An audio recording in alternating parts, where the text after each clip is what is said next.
هو الزمالك قادر يفك القيد في يناير ولا مش قادر؟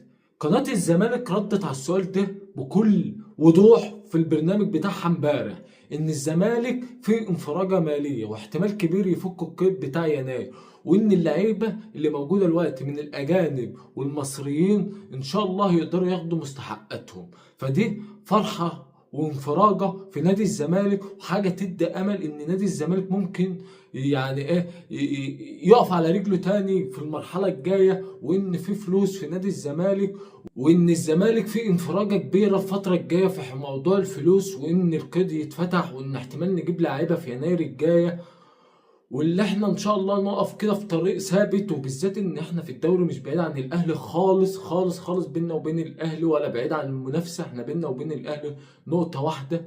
كمان في موضوع ناصر ماهر، الزمالك بقى بعد ما المفاوضات بيننا وبين بيراميدز وقفت بعد مليون دولار، ان الزمالك مستحيل مستحيل يفرط في ناصر ماهر اقل من 2.5 مليون.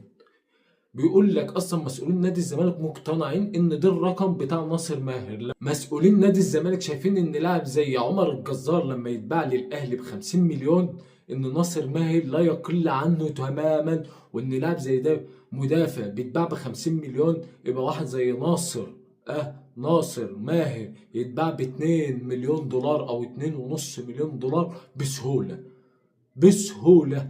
لاعب في نص الملعب بيغير فرقة، كرياتيف في نص الملعب يقدر يعمل حاجة. فالزمالك عشان يخرج من الأزمة المالية محتاج أي مبلغ كبير، ومتمسك باللعيبة بتاعته، وإن نادي الزمالك رغم الأزمة المالية اللي هو فيه مش هيسيب اللعيبة إلا في المبلغ اللي يرضيه ويفك أزمة، غير كده الزمالك مش هيسيب اللعيبة. كان في موضوع برضو طلع ومنتشر موت ان شيكو مينزا هربان، وانه مش عاوز يرجع بسبب المستحقات الماليه.